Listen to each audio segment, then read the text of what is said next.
Well, hello, church. It's good to be with you. I'm not Eric, but this is your weekly update. Eric has taken some time away with his family, so we can really do whatever we want. I can update you on all kinds of things and just not tell Eric. It's just between us. We'll just keep it our little secret. All right. So here's your weekly update. I want to give you some things to consider this week.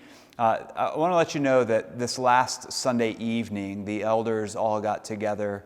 It was a good long meeting, 2 or 3 hours of being together to read Scripture together, to pray together, and just to really consider some of the things that have gone on in the past few weeks that have led to some of the tension in our community and in our country around this racial tension and racial divide and disunity there. And so we got together to consider some of these things and prayerfully talk about some ways forward. And as a church, you probably know our vision is to see the gospel transform everything. And so we really want that to shape the way we think about everything, including these difficult situations and circumstances. And so we just wanted to share with you a little bit about some of the things we talked about and some of the steps forward that we'd like to see happen.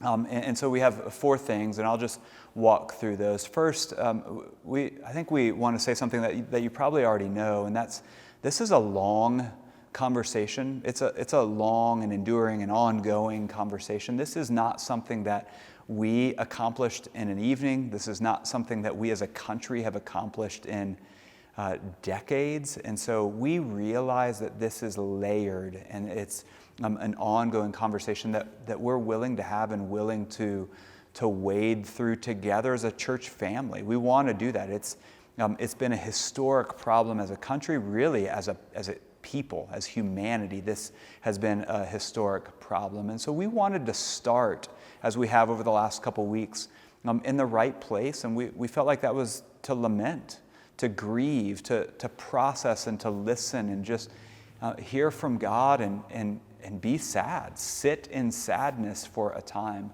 We recognize that we're not experts as elders. We're not experts, and so we didn't want to step out quickly and say, this is what we're going to do. We took some time to pause and consider and lament and grieve, and we wanted to act rightly rather than quickly. And I know that doesn't fit everyone, but that was our hope. Seeing that this is a long conversation with lots of layers, we wanted to take some time to process this well. So that's first. Secondly, what we want to do as a church is to foster the right desire among us. We don't want to just act quickly and not really have all this together with the right desire. We wanted the right posture first. And so we believe that the right posture here is prayer. I read this to the elders this last week. Maybe you've seen it. It's from the Gospel Coalition, a quote that said, "A commitment to prayer is the true litmus test of whether we're actually acting in good faith or just jumping on the justice bandwagon." And so we want that. We want a true commitment to prayer as a church. We want to be a people of prayer. So we're going to take some time, and we'll get you some details about what that's going to look like to be involved in fasting and praying about ways forward as a church, to be active in our own community, active in our country, about how we can see some resolve here, some restoration, some reconciliation. So we want to commit to prayer. We'll get you details about that. We also want to begin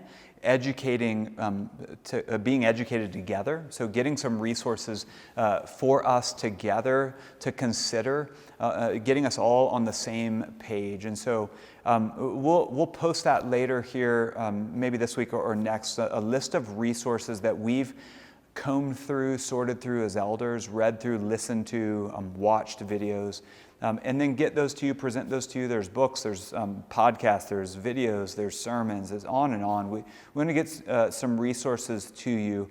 And then after having some of those resources together, sorting through those together as a church family, we want to be together and have a conversation. So on August 5th, we want to all be together. We're not sure what that's going to look like yet. No one knows what anything is going to look like together yet. But On August 5th, we want to have then a discussion about some of the things we're learning together and really put in place some ways that we can begin to step forward. Again, remembering this is a long conversation. There's nothing accomplished immediately. Although we may want to, that we want to sort through this well and move forward as a church well. So that's second. And then the third thing we thought through and walked through is we want to learn what it looks like to express this right desire in our own context. So what does it look like for us as a church in Fort Collins to act in a way that's consistent with our vision, to see the gospel transform everything?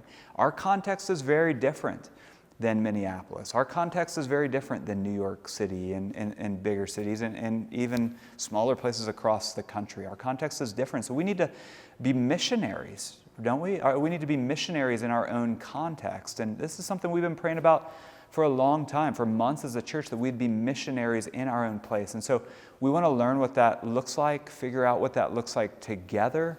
And so if you have ideas, if ideas have stirred in your mind and you have those, we want to hear from those from you. We want to hear those from you. We want to have input there where you may have resources about ways that we can step forward in our context. And we want to help resource you and support you in things that ideas you may have. And so we want to hear about those. And then fourth, as elders, we realize, I think we'll be the first to communicate that we're not experts again. We're ignorant in a lot of these things. But, and so we're the church family. We're the body together. We lean on one another. And so we want to hear from you. We want your input. We want to have ideas together, to be considering these things together so that together as a family, we can be stepping forward toward what we believe God is calling us to be about, to see the gospel transform everything about these things as well. All right? So know, as elders, we're praying about this. We're thinking about this. This is not something we're sitting silent on. We're considering these things often. We're talking about these things a lot. We're researching and studying and reading more than we have about this, and we want to lead you well. That's our heart. We want to shepherd you. We want to lead you. We want to care for you, and together as a family move forward. So there's that. Three things we'll end on this. Three things I want to put in front of you as a church. This next week, not this week, but next week, there won't be a video update. I am so sorry. I know that grieves a lot of you. There won't be a video update. Eric will still be out of town with his family.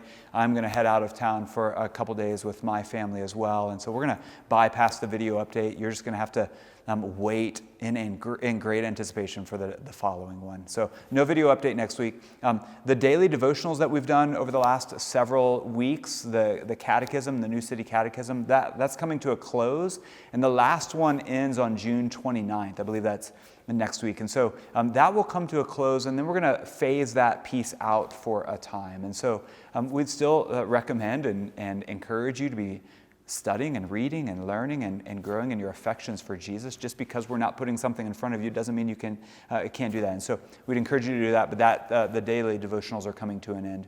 And then I'm going to whet your appetite a little bit here and put something in front of you that we don't really have a lot of answers for, but we're looking toward as a staff and as elders to begin thinking about being together on Sunday mornings starting July 12th. Now, gasp and all of that. I'm not sure what that's going to look like. We're trying to sort that out, whether it be here in this building, whether it be in a different space, what that's going to look like. Multiple services probably so that we can spread out. No children's classes will be available, especially in the beginning, but we're really trying to sort through that. We want to be together. Hopefully you know that. We also know that not everyone is going to be jumping at the chance to be together due to their own concerns and safety and all that, and so we recognize that and want to support you in that as well. But we're looking toward July 12th as the day where we're going to be able to phase back in gathering together on Sundays, and we'll get more information to you about that for sure. Okay? So there's our weekly update. Should we add anything else since Eric's not here? What should we do? Let's all go for ice cream. Let's do that. All right, there it is, weekly update for you.